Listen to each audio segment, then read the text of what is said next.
अस्सलाम वालेकुम दोस्तों, तव्हांजे लाइ हिकु नई ख़बर अची चुकी आहे। तकरार ड्रामे जे बारे में उहा बि तव्हांखे नई अपडेट पुॼाईंदासीं ऐं नेक्स्ट एपिसोड जी पूरी अपडेट तव्हांखे ॿुधाईंदासीं। छा नेक्स्ट एपिसोड में हाणे जेको आहे मीर पंहिंजी भेण खे भावल जे हथां छॾाइण में कामयाबु थी वेंदो, या वरी सजावल खान वञी नवाब खान सां मिली करे इन्हनि जो ठाह कराइण में कामयाबु थी वेंदो, या मीर ऐं मूसा में हिकु चकर वरी जहिड़ो थींदो।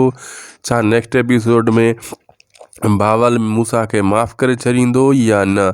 बिल्कुलु दोस्तों, सॼी कहाणी ॿुधाईंदासीं इन नंढड़े वीडियो में। इन खे आख़िर ताईं ॾिसो ऐं तासी टीवी यूट्यूब चैनल के भी ज़रूर सब्सक्राइब करे छॾींदा, पेज के भी फॉलो लाइक शेयर करे ज़रूर छॾींदा। दोस्तों, तव्हांखे ॿुधाईंदा हलूं, पहिरीं ॻाल्हि त मीर कोशिशि कंदो ऐं मीर जे दिलि में मुमल शक विहारे छॾियो आहे त मूसा तोखे इस्तेमालु थो करे ऐं मूसा तोसां गद्दारी कंदो, अॻिते हली तूं थोरो ख़्यालु कर। ऐं मीर इहो दिलि में ॻाल्हि यादि करे छॾींदो ऐं मीर खे सजावर खान बि चयो, अच तुंहिंजो ठाह करायां, ऐं नवाब खान सां बि भावल सां बि तव्हां ठाह कयो।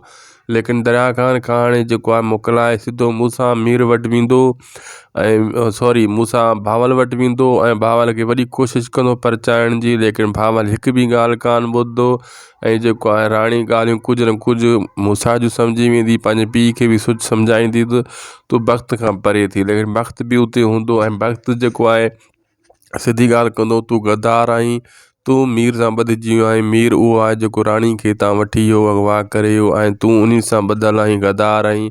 मां आहियां हाणे पंहिंजे चाचे सां गॾु, हर दुश्मन खे हाणे मां पूरो कंदुमि।